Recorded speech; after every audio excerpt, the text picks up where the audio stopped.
Beamy Sandra, CEO of a tech startup I built from the ground up. FemPower Tech. Took years of hustle, but it's finally my vision brought to life. The office isn't just an office, it's a statement. Clean white walls, minimalist furniture, lots of plants. We have posters with quotes like, "A woman's place is in the C-suite." I made sure the whole atmosphere screamed progress and empowerment.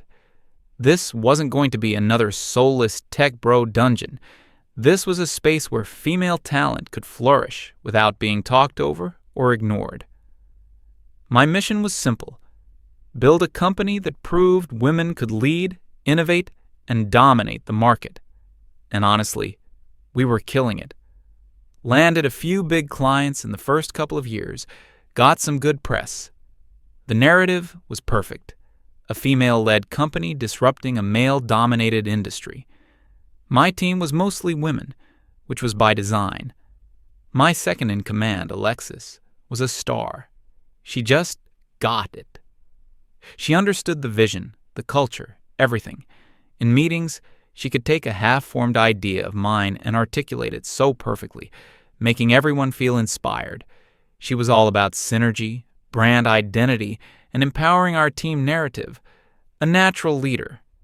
Of course, we had a few men on the technical team. You couldn't really avoid it at the start. The talent pool was what it was, a leftover from a bygone era of hiring.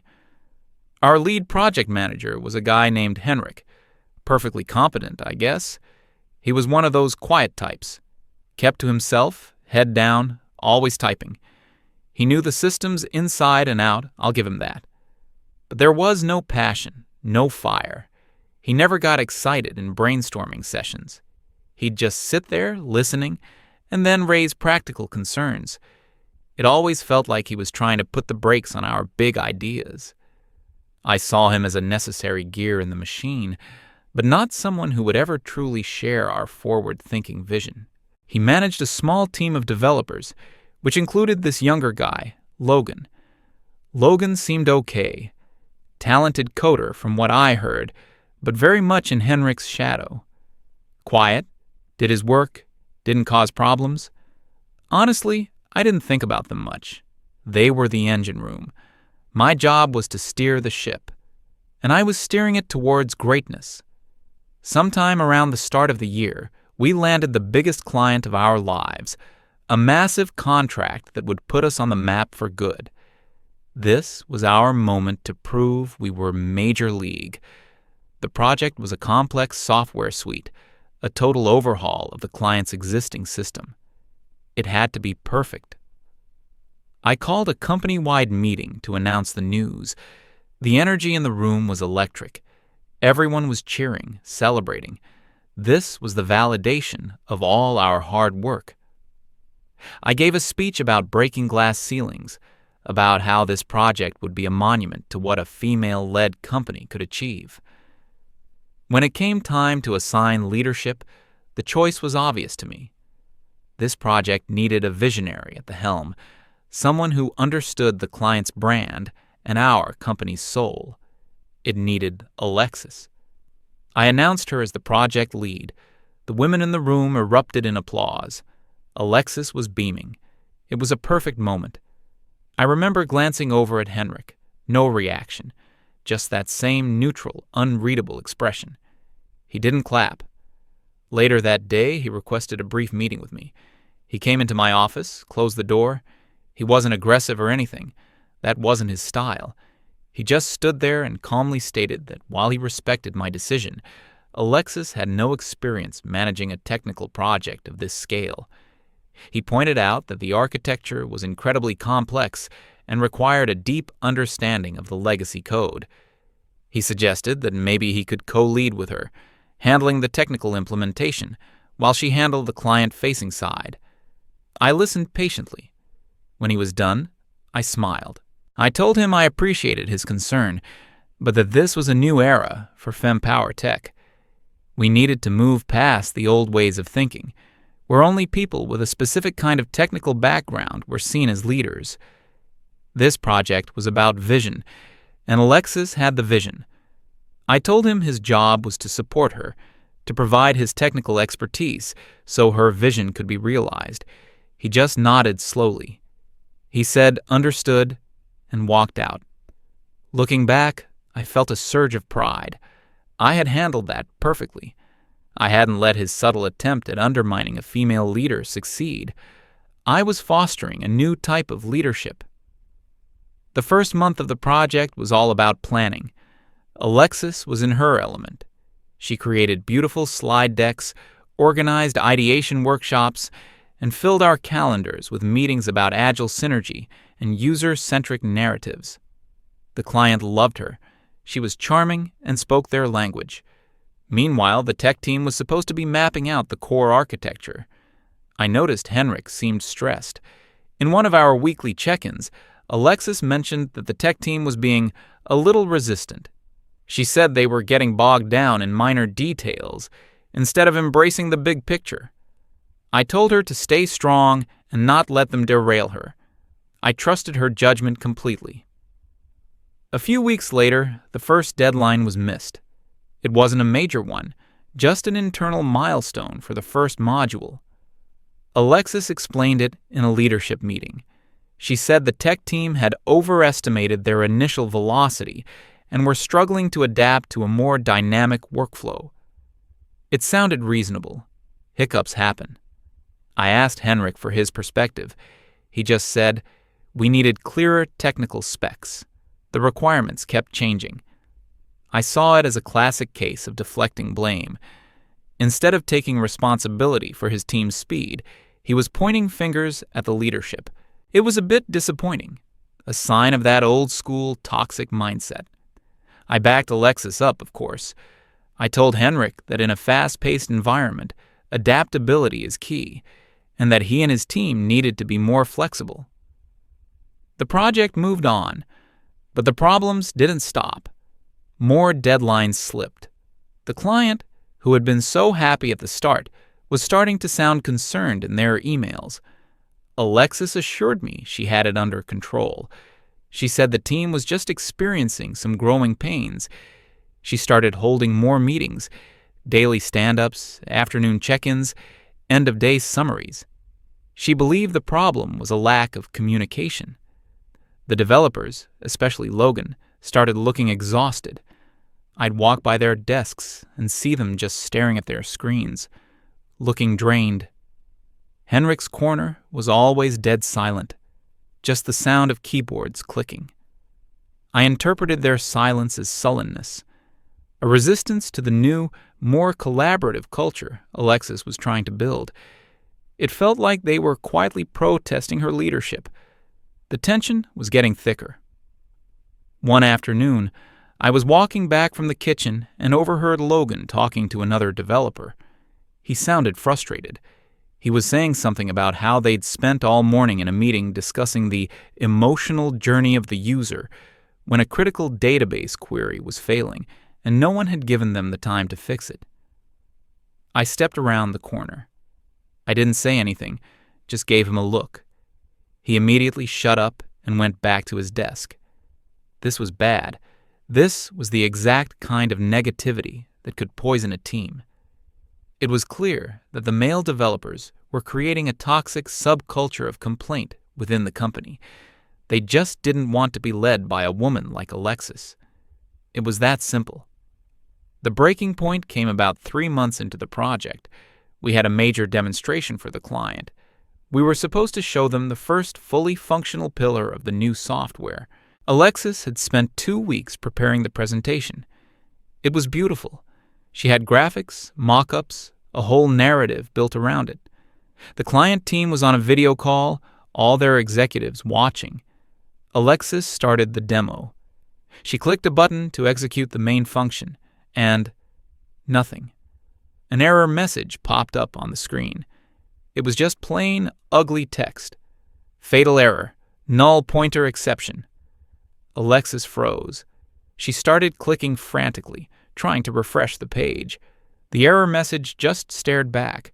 The silence on the call was deafening. The client's CTO cleared his throat and asked what the problem was. Alexis started stammering. She said it must be a temporary glitch with the demo server. It was excruciating to watch. I had to step in and do damage control. I jumped on the call, apologized profusely, and promised them we'd figure it out and reschedule immediately. I managed to smooth things over, but the damage was done. We looked like amateurs. As soon as the call ended, I turned to Alexis. She looked like she was about to burst into tears. She immediately started talking, a mile a minute. She said the tech team had assured her everything was stable. She claimed they told her the module was ready for deployment. She specifically mentioned that Logan was the one who signed off on the final build. She painted a picture of her being betrayed by her own technical team, that they'd let her walk into an ambush. At that moment, all the little pieces clicked into place for me. The missed deadlines, the quiet resistance, the overheard complaints, Henrik's initial warning about her leadership. It wasn't incompetence, it was sabotage. The men on the team, led by Henrik's quiet disapproval, had decided to make her fail. And Logan was the one who pulled the trigger. I was filled with a cold, clear fury. I had given these men an opportunity to be part of something special, and this is how they repaid me. They had tried to humiliate a woman in a position of power. I wasn't going to let that stand. I told Alexis to hold her head high and that I would handle this. I called an emergency, all-hands-on-deck meeting in the main conference room. Everyone had to be there. Now. The team filed in, looking confused and nervous. Henrik and his developers stood in a small group at the back. I stood at the front of the room, with Alexis by my side. I let the silence hang in the air for a moment. Then I began. I didn't shout. I spoke in a low, controlled voice. I talked about trust, about teamwork, about our shared mission. Then I talked about betrayal. I talked about how a toxic culture of resentment can destroy everything we've built. I described how one person's ego can jeopardize the jobs of everyone in this room. I didn't name anyone at first. I just let the tension build. I saw Logan shifting his weight, looking at the floor. He knew. Then I looked directly at him. I said that the catastrophic failure in the demo wasn't an accident. I said it was the result of gross negligence and a failure to follow protocol. I said that the build was pushed to the demo server without proper testing, and that the person responsible had signed off on it, knowing it was unstable. I made it clear this was not just a mistake, but a fundamental breach of professional conduct. Logan looked up, his face pale. He started to speak, but the requirements were changed at the last minute. I cut him off. I said, "I'm not interested in excuses." I said, "I'm interested in accountability." I told the entire room that this kind of behavior was a cancer, that it stemmed from an unwillingness to accept female leadership, that it was the kind of subtle, toxic masculinity that I created this company to fight against. I made it a lesson for everyone. Then I looked at Logan and said his employment with FemPower Tech was terminated, effective immediately. I told him to pack his personal belongings and that security would escort him out. The room was utterly silent. You could hear a pin drop. No one moved. Logan just stood there, completely stunned. He opened his mouth, then closed it again. He looked over at Henrik, as if expecting him to say something. Henrik's face was like stone. He didn't move a muscle. He just stared straight ahead, not at me, not at Logan, just through me. It was the coldest look I'd ever seen. Finally, Logan just nodded, turned around, and walked towards his desk without another word. I felt a sense of grim satisfaction. I had excised the cancer. I had sent a clear message to everyone in that room. You are either with us or you are against us. I ended the meeting by saying that we would regroup, fix the issue, and come back stronger. I told them I had full faith in Alexis's leadership. As people started to file out of the room, I felt powerful. I had faced a challenge to my authority and my company's values, and I had won. I thought this was the end of the problem. I thought this was me, finally cleaning house. I had absolutely no idea that it was just the beginning. The next morning, I came into the office feeling renewed, ready for a fresh start. The first thing I saw was an envelope on my desk. It was a plain white envelope with my name neatly printed on the front. I opened it. Inside was a single sheet of paper. It was a letter of resignation from Henrik. It was short and formal. No explanation, no emotion, just 2 weeks' notice as per his contract. I stared at it for a long time. My first feeling wasn't panic. It was anger.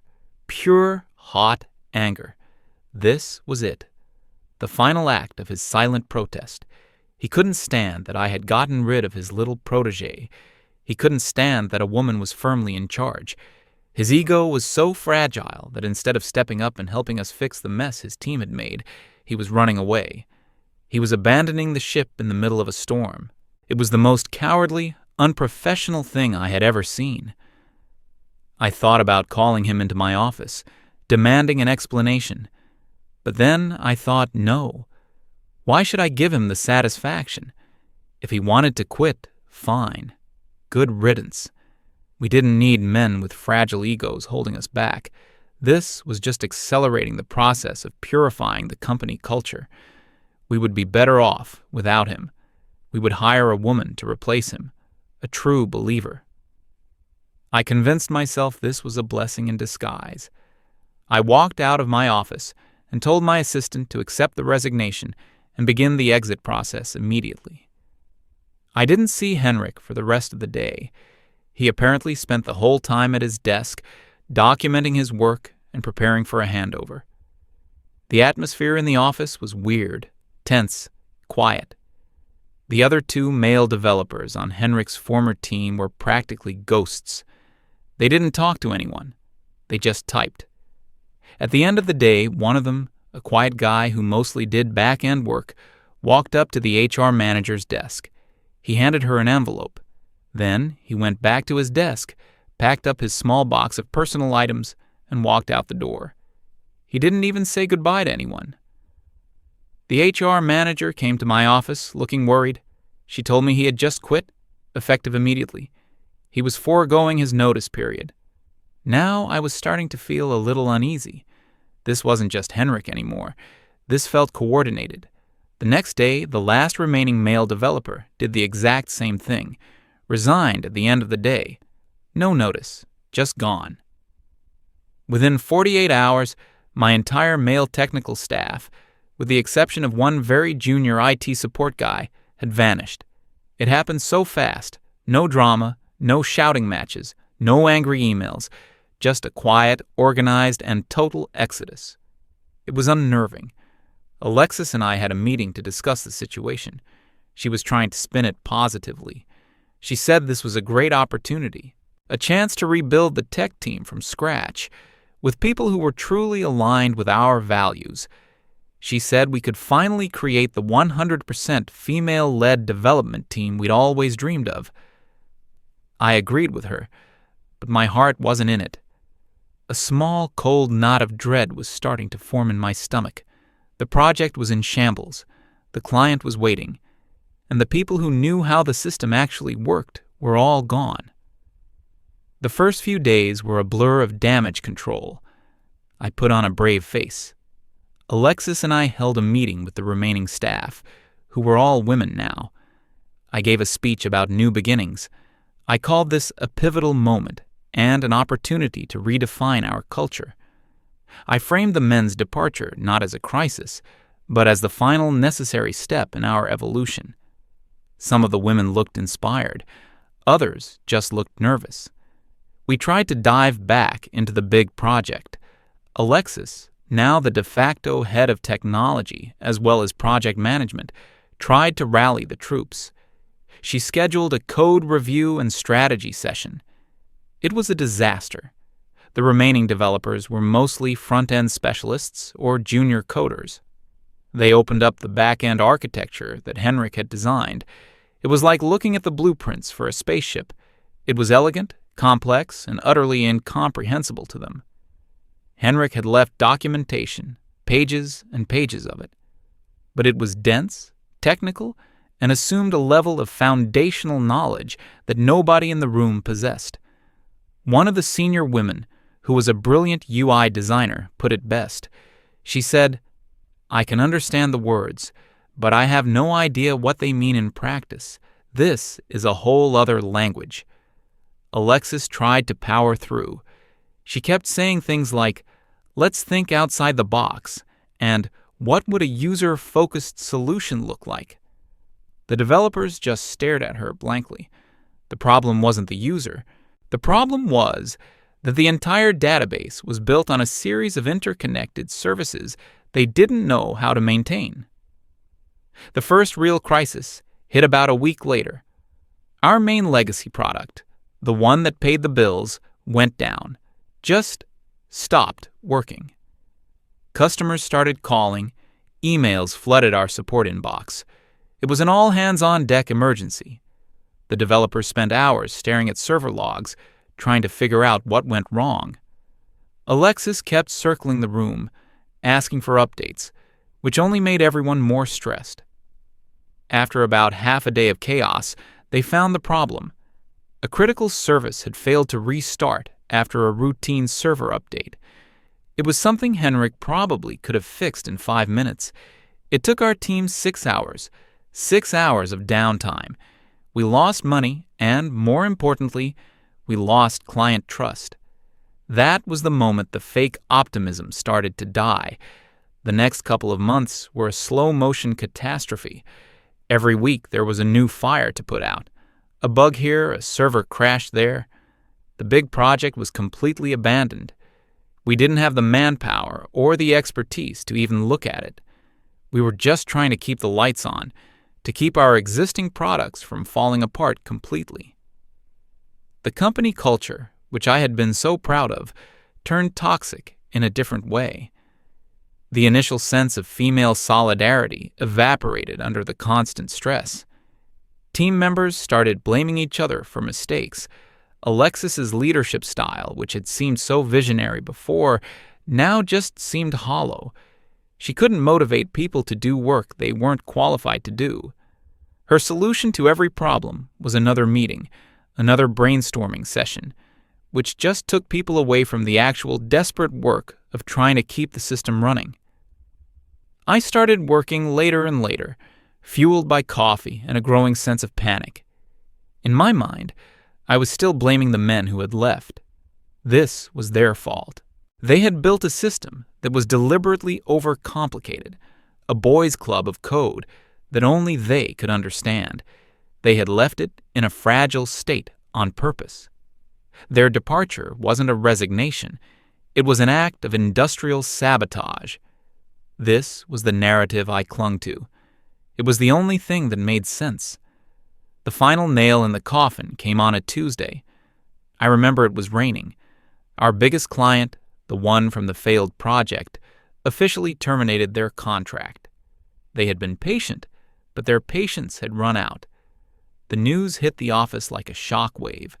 That contract represented nearly half of our projected annual revenue. I ran the numbers that night, sitting alone in my office as the rain hammered against the window. The conclusion was unavoidable. At our current burn rate, with our current revenue, FemPower Tech would be bankrupt in 6 months, maybe less. I felt a profound, soul-crushing despair. Everything I had built was turning to dust. I finally had to admit the truth to myself. The current team, for all their talent in other areas, could not solve this problem. Alexis couldn't solve it. I couldn't solve it. We needed senior engineers, experts, people like Henrik. It was a bitter pill to swallow. I had to betray my own ideals to save my company. The next day, I met with HR and Alexis. I told them we were opening up new positions for senior software engineers. I said we needed to find the absolute best talent on the market, no matter what. I emphasized that we would pay top dollar, well above the industry average. We drafted the job descriptions. We made sure to include all the right buzzwords about our dynamic, inclusive, and forward-thinking culture. We posted the ads everywhere: LinkedIn, Glassdoor, major tech job boards. Then we waited and waited. A week went by. The applications started to trickle in. They were not good. We got recent boot camp grads. We got people with no relevant experience. We got one guy whose entire resume was managing a pizza restaurant. But we got 0 applications from senior engineers. Not one. HR was confused. She said with the salary we were offering, we should have been flooded with resumes. Another week passed. Same thing. It was bizarre. It felt like we were invisible. How could every single qualified engineer in the city be ignoring these positions? Alexis suggested our branding might be the problem. Maybe FemPower Tech was scaring men away. I refused to believe that. It was our strength, our identity. But the desperation was growing. The business was bleeding money every single day. I started to feel like I was going crazy. Was there some kind of secret blacklist? Had Henrik and the others gone to every good developer in the city and told them not to work for us? It seemed paranoid, but it was the only explanation I could think of. The moment of clarity, if you can call it that, came on a Friday night. I was the last one in the office, as usual. I was staring at the job posting on my screen, at the big fat 0 next to qualified applicants. I was completely out of ideas. And then a thought popped into my head, so simple I couldn't believe I hadn't had it before. What if the problem wasn't the job market? What if the problem was us? What were people actually saying about my company online? My hands felt cold as I opened a new browser tab. I hesitated for a second, then typed FemPower Tech Reviews into the Google search bar. The first link was to our Glassdoor page. I clicked it. The overall rating was 1.2 stars. My stomach dropped. I started to read the reviews, starting with the most recent ones. The first one was from an anonymous former employee. A textbook example of how good intentions can curdle into a toxic, discriminatory environment. The CEO promotes an ideology of female empowerment, but in practice, this means that competence, merit, and due process are thrown out the window. Men are treated with suspicion, their contributions are minimized, and they are used as convenient scapegoats for the failures of the CEO's unqualified inner circle. Avoid at all costs if you are a man who values your professional dignity. I felt a prickle of defensive anger. This was just a disgruntled employee. Sour grapes. I scrolled down to the next one. It was from Logan. He had used his full name.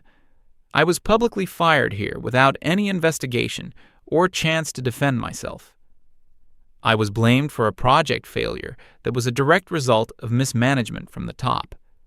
The CEO uses accusations of toxic masculinity as a weapon to silence technical concerns and punish anyone who questions her chosen favorites. The work environment is not just unprofessional, it's a psychological minefield. They will destroy your reputation to protect their narrative. My hands started to shake. This was a lie. He was twisting what happened. Then I saw the review from Henrik. It was long, detailed, and written in the same calm, dispassionate tone he used in person. It was the most devastating thing I had ever read. He didn't use emotional language. He just listed facts.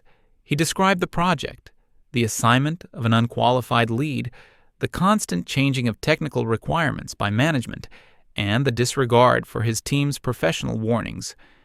He detailed the incident with the failed demo, explaining the technical reason for the crash, a last-minute change to the database schema demanded by Alexis, which Logan was ordered to implement without time for testing.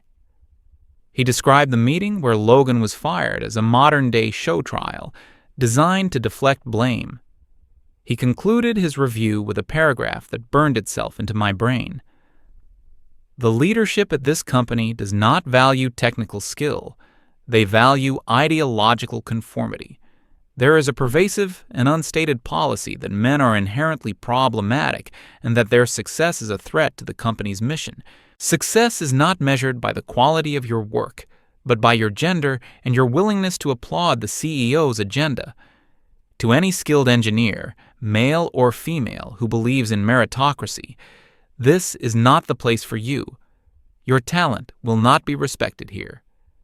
I leaned back in my chair, my breath caught in my chest. Beneath his review were dozens of comments. Thanks for the heads up, was considering applying.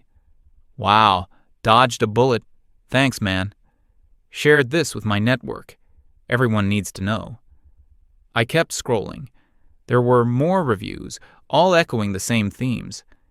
CEO thinks mansplaining is when you try to explain basic server architecture to her. If you're a woman, you get promoted. If you're a man, you get put on a performance improvement plan. The quietest, most hostile work environment I've ever been in. I was reading a detailed autopsy of my own company, written by the people I had driven out. Every single one of my assumptions was wrong. It wasn't sabotage, it was self-preservation. They hadn't quietly resisted. They had quietly endured until they couldn't anymore.